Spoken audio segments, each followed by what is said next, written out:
Hello everyone, welcome to Bind Edutech class. Last video में हम लोगों ने डिस्कस किया था life insurance and fire insurance.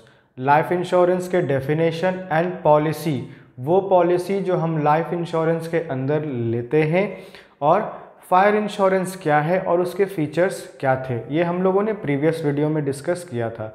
इस वीडियो में हम बात करने वाले हैं marine insurance and communication services. Marine insurance क्या है, उसको कौन लेते हैं, अगर हम मरीन इंश्योरेंस लेते हैं तो हमें अमाउंट कब और कैसे रिकवर होगा, ये हम लोग डिस्कस करने वाले हैं। Marine insurance is an agreement. Marine insurance क्या है? एक एग्रीमेंट है, एक कॉन्ट्रैक्ट है, in which the insurance company assures, जिसमें हमारा इंश्योरेंस कंपनी जो है वो अश्योर्स कराता है to compensate the for the loss. Marine के कारण जो होने वाले लॉसेज हैं, मरीन इंश्योरेंस हम क्यों लेते हैं? अगर हमारा प्रोडक्ट या हमारा गुड्स एक जगह से दूसरी जगह ट्रैवल करता है, अगर वो शिप से जा रहा है और वहाँ ट्रांजिट में अगर कोई लॉसेज अगर होते हैं तो वहाँ पर हमें कंपनसेशन अमाउंट मिलेगा मरीन इंश्योरेंस कंपनी के द्वारा।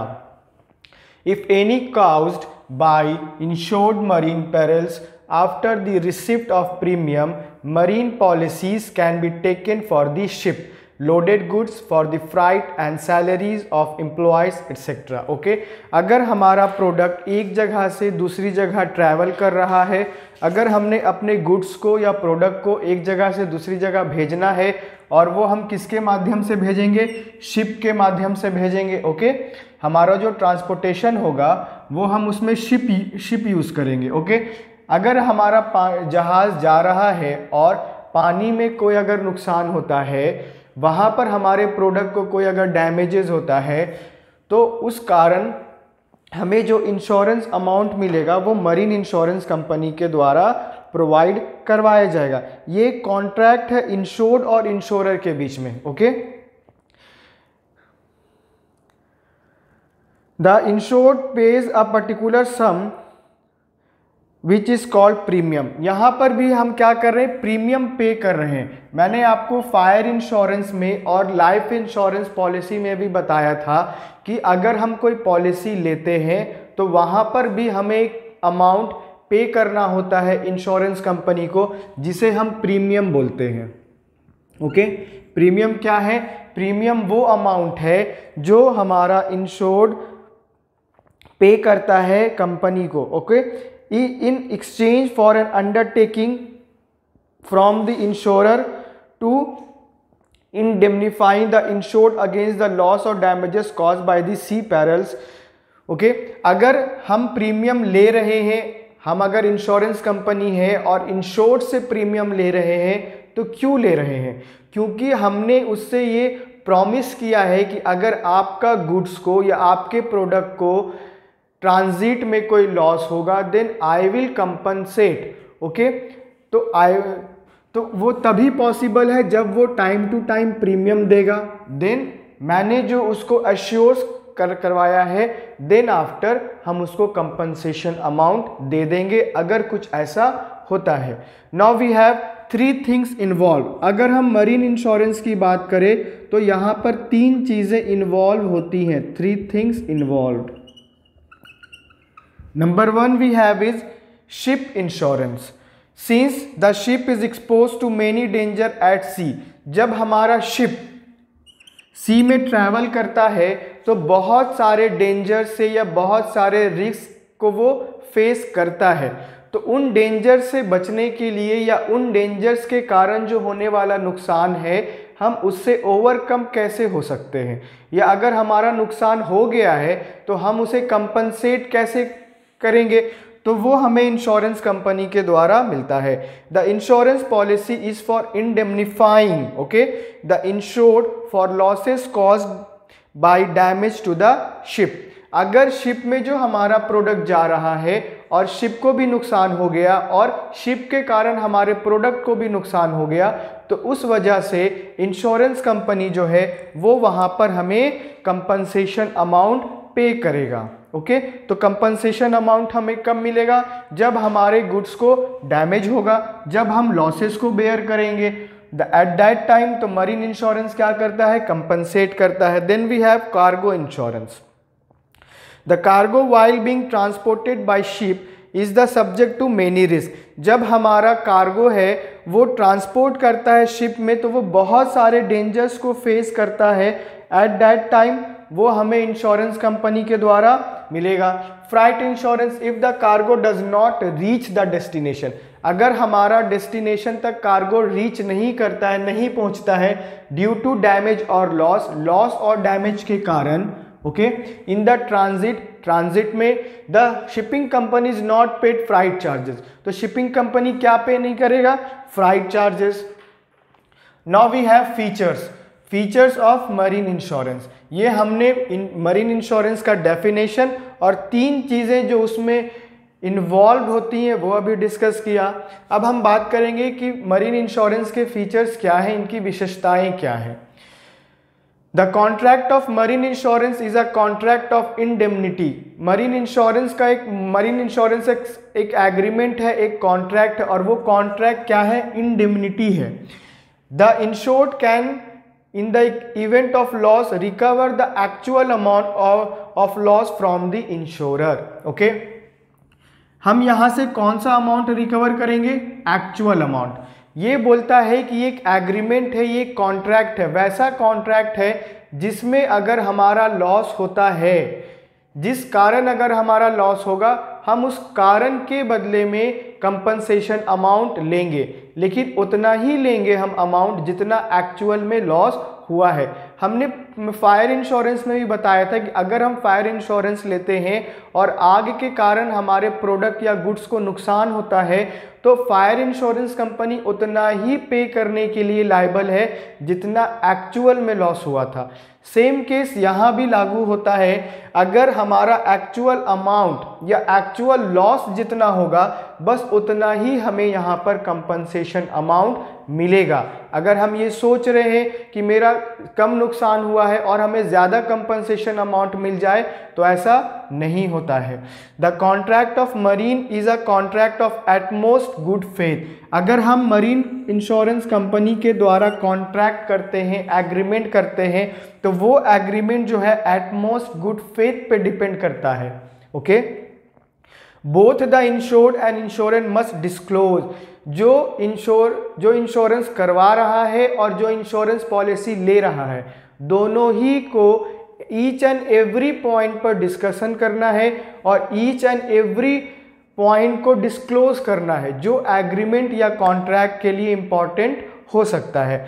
Disclose everything which is in their knowledge, जो उनके नॉलेज में है, and can effect the insurance contract. वो सारी बातें या वो सारी चीज़ें जो हमारे कॉन्ट्रैक्ट को इफेक्ट या प्रभाव डाल सकती हैं, अगर जो इंश्योर्ड है उसने इंश्योरर को नहीं बताया और इंश्योरर जो है जो उसने इंश्योर्ड को नहीं बताया। ओके, दोनों ने ही अगर कोई बातें छुपा दी है रिगार्डिंग द कॉन्ट्रैक्ट और रिगार्डिंग द प्रोडक्ट, पॉलिसी से रिगार्डिंग अगर कोई बातें छुपा दी गई हैं या प्रोडक्ट के रिगार्डिंग कोई बातें छुपा दी गई हैं, लेकिन वो इम्पॉर्टेंट है कॉन्ट्रैक्ट के लिए, तो ऐसे में हो सकता है कि वो कॉन्ट्रैक्ट वैलिड नहीं रहे, वॉइड हो जाए।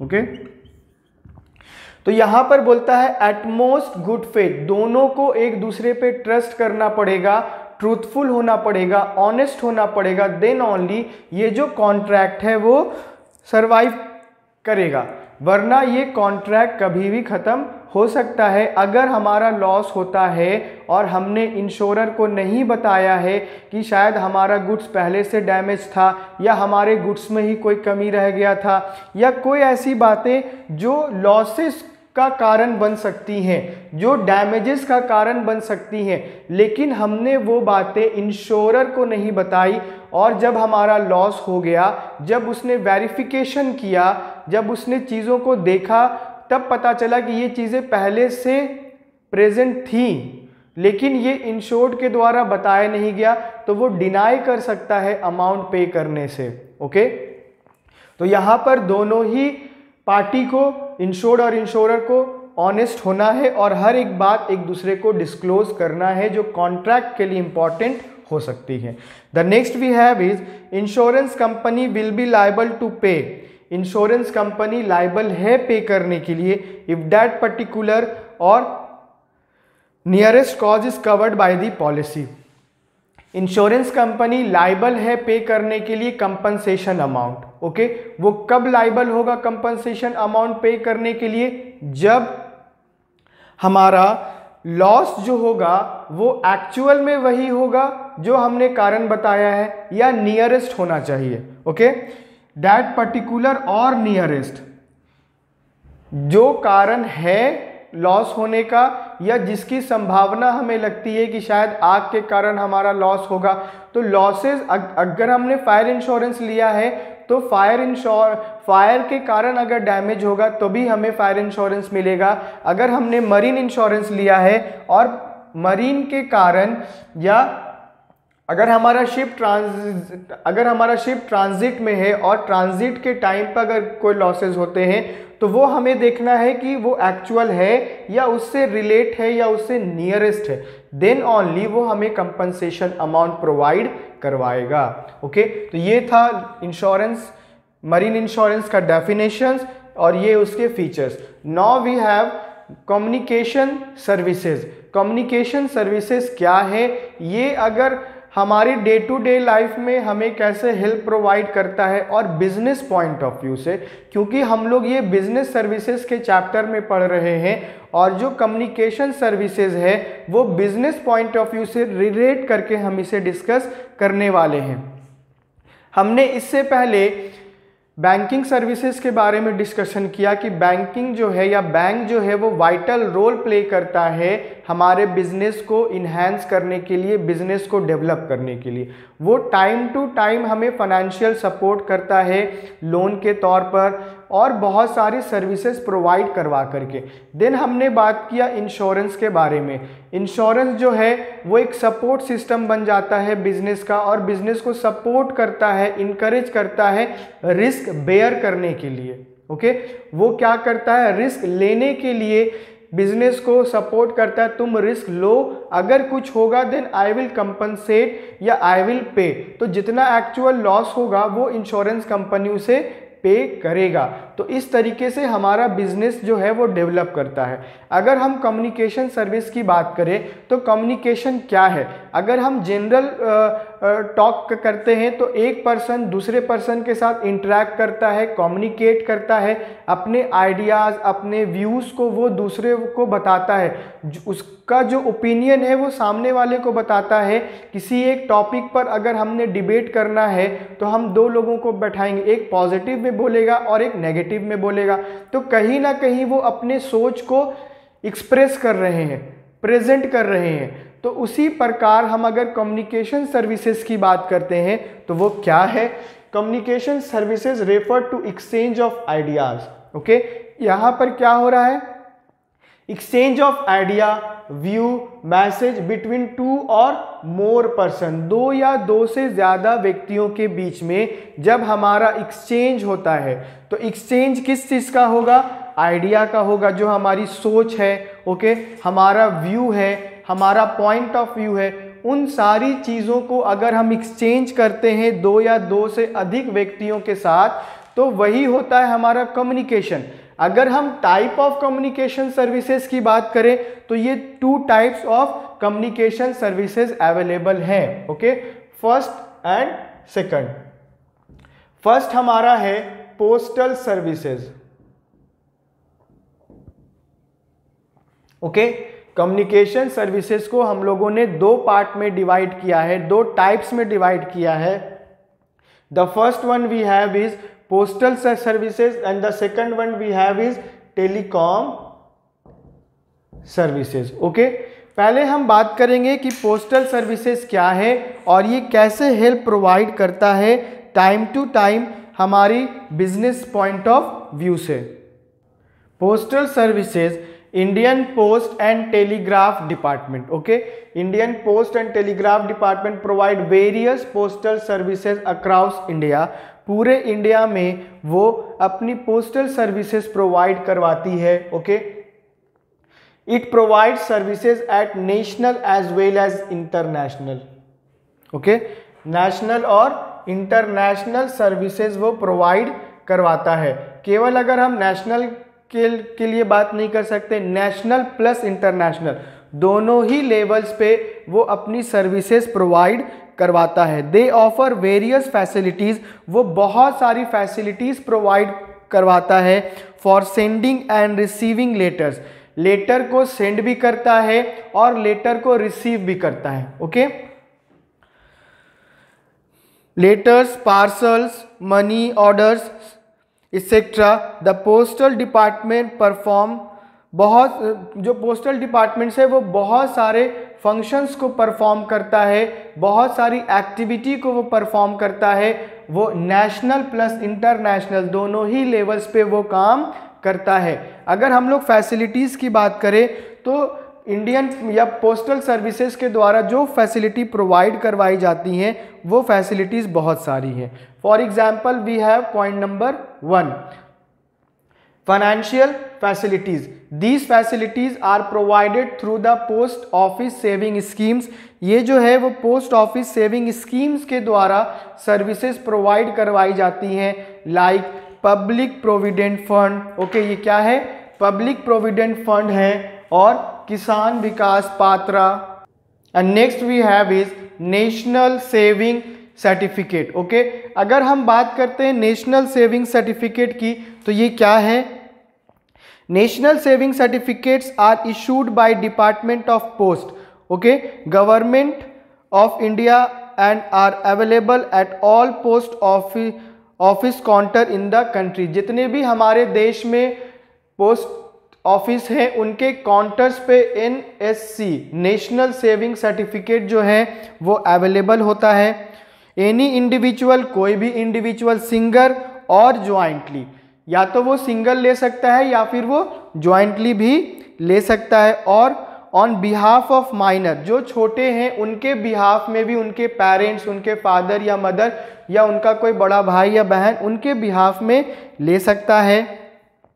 And can trust can purchase NSC by applying to the post office through a representative और एन एजेंट।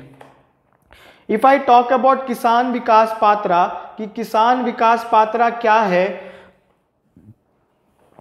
तो Kisan Vikas Patra is a safe and long term investment. ये सेफ और लॉन्ग टर्म इन्वेस्टमेंट है, investment option backed by the government of India which provide interest income similar to bonds. ये जैसा हम bond अगर लेते हैं तो बॉन्ड से के तरह ही ये सिमिलर है, और हमें यहाँ पर इंटरेस्ट एज अ इनकम के तौर पर मिलता है।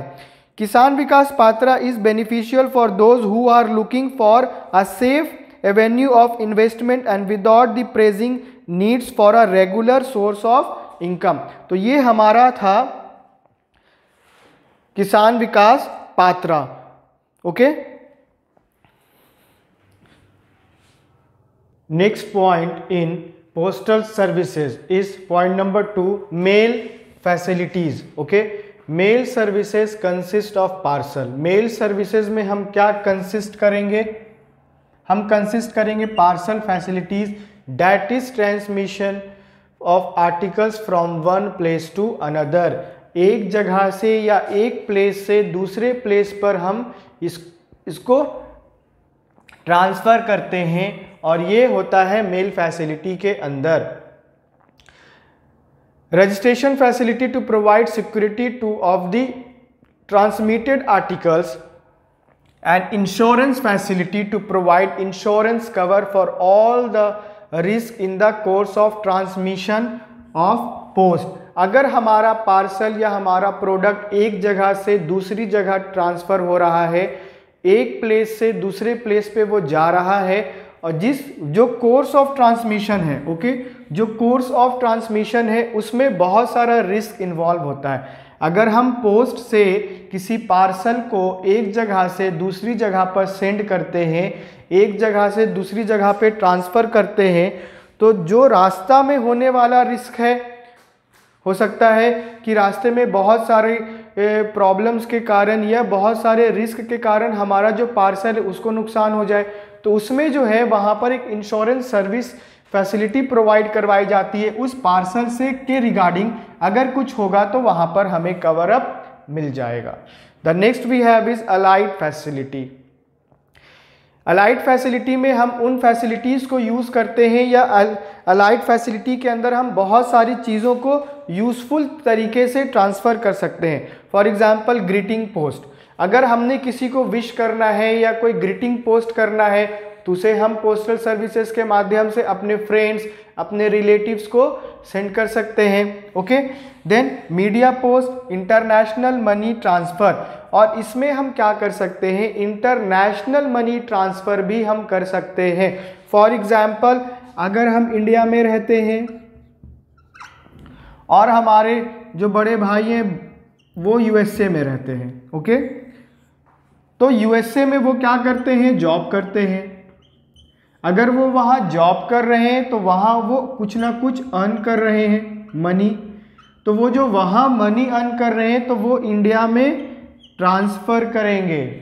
ओके, तो हम यहाँ वहाँ इंटरनेशनल मनी ट्रांसफ़र भी हो रहा है। डॉलर को हम रुपीज़ में क्या ले रहे हैं, कन्वर्ट करके ले रहे हैं। वहाँ जो जॉब कर रहा है एक व्यक्ति, एक इंडिविजुअल यहाँ जॉब कर रहा है, वो अपने इंडिया होम कंट्री में या अपने पेरेंट्स को या अपनी फैमिली को वो मनी भेजेगा तो वो यूज़ कर सकता है पोस्टल सर्विसेज को। और पोस्टल सर्विसेज से जो व्यक्ति यहाँ जॉब कर रहा है वो अपनी अर्निंग को, अपने मनी को अपने घर में ट्रांसफ़र कर सकता है थ्रू अलाइड फैसिलिटी। और ये अलाइड फैसिलिटी किन फैसिलिटी के अंदर आता है या किन सर्विसेज के अंदर आता है, ये आता है पोस्टल सर्विस के अंदर। और इस सर्विस के माध्यम से हम अपने मनी को या अपने पैसे को ट्रांसफ़र कर सकते हैं। Okay, the next we have is speed post. अगर हम स्पीड पोस्ट फैसिलिटी को यूज़ करते हैं तो हम अपने पासपोर्ट्स को या बहुत सारे पार्सल को या बहुत सारे पैकेट जो हम लोग या इम्पॉर्टेंट डॉक्यूमेंट्स होते हैं, हम उसको विदिन 3 वीक्स, विदिन 3 डेज 3 दिनों के अंदर हम एक जगह से दूसरी जगह ट्रांसफ़र कर सकते हैं। स्पीड पोस्ट जो है वो एश्योर करवाता है कि मैं आपका पार्सल, आपके प्रोडक्ट को एक जगह से दूसरी जगह ट्रांसफ़र कर दूंगा कम से कम टाइम में, स्पीड पोस्ट के अंदर। देन पासपोर्ट और ई बिल फैसिलिटीज़ भी इसमें अवेलेबल है। The next we have is telecom services. Telecom services क्या है, world class telecommunication infrastructure is the key to rapid economic and social development of the country. किसी भी देश को हम तभी ज़्यादा डेवलप कर पाएंगे जब हम लोग एक दूसरे से कम्युनिकेट कर पाएंगे, जब हम एक दूसरे के आइडियाज़, व्यूज़, ओपिनियन को जान पाएंगे। अगर हम अपने फ्रेंड के ओपिनियन को नहीं जान पाएंगे या वो क्या सोचता है, उसके क्या पॉइंट्स ऑफ व्यू है, तो हम कैसे कोई कंक्लूजन निकाल सकते हैं, क्या वो ये काम कर सकता है या नहीं कर सकता है।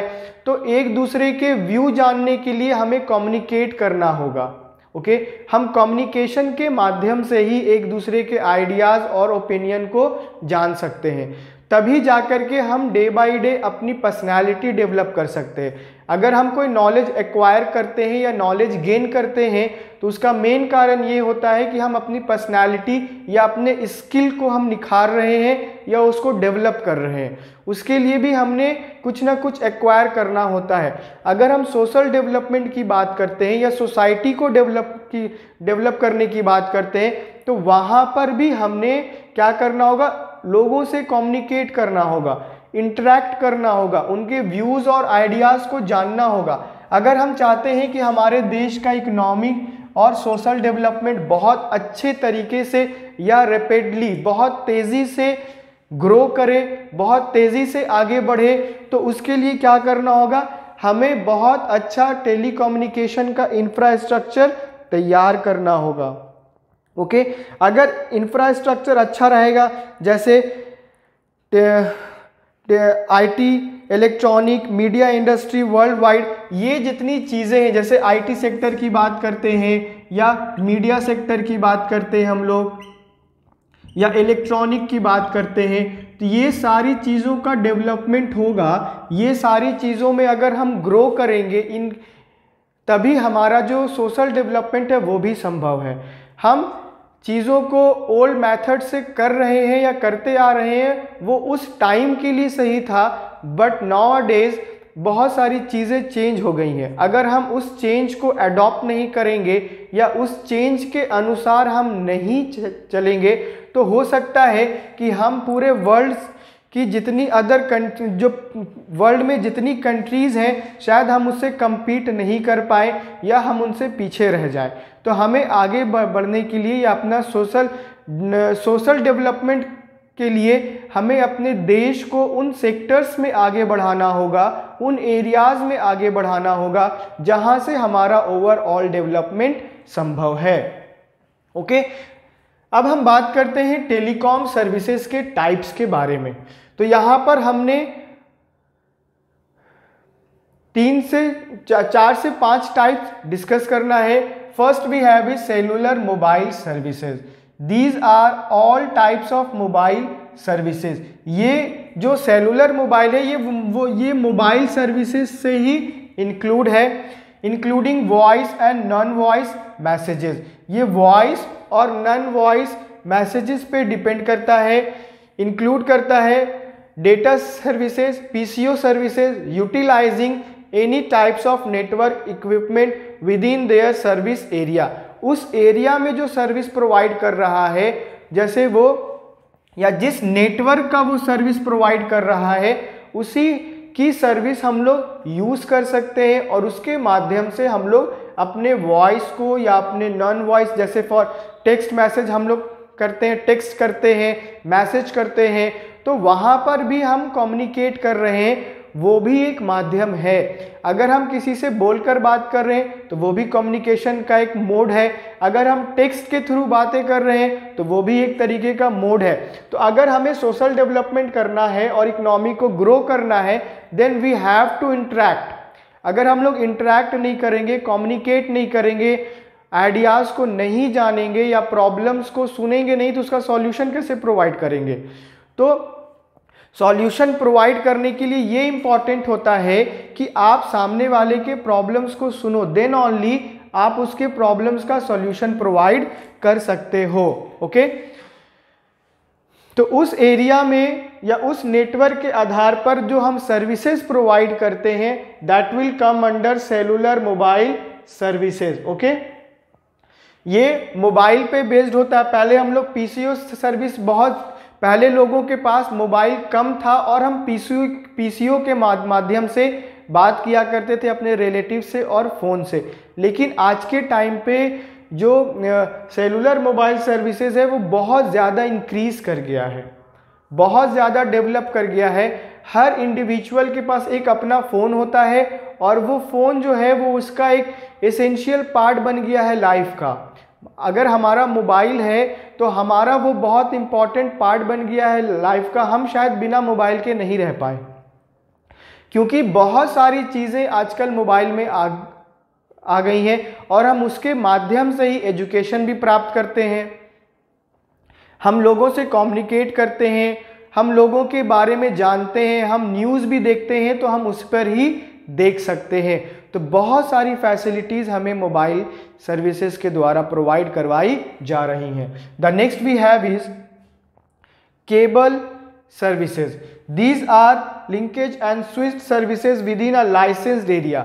ये किस एरिया में चलता है? जो व्यक्ति उस एरिया का लाइसेंस लेता है या जिस व्यक्ति को वहाँ का रिप्रेजेंटेटिव बनाया जाता है या उसको वो एरिया दे दिया जाता है कि आपको यहाँ पर अपनी सर्विसेज प्रोवाइड करवानी है। Okay, within a licensed area of operation to operate media services. Okay, क्या ऑपरेट करने के लिए? मीडिया सर्विस को ऑपरेट करने के लिए हम उसे क्या करते हैं? वो फैसिलिटी यूज या वो सर्विस प्रोवाइड करने का अपॉर्चुनिटी प्रोवाइड करते हैं। Okay, to provide entertainment services. Entertainment services हम प्रोवाइड करने का अपॉर्चुनिटी उसे प्रोवाइड करते हैं।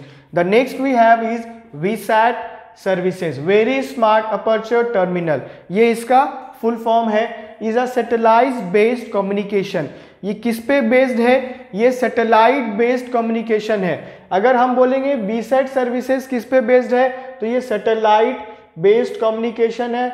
Services it offers business and government agencies. ये किसको ऑफर करता है? बिजनेस एंड गवर्नमेंट एजेंसीज को highly flexible and reliable communication solution in urban as well as rural area.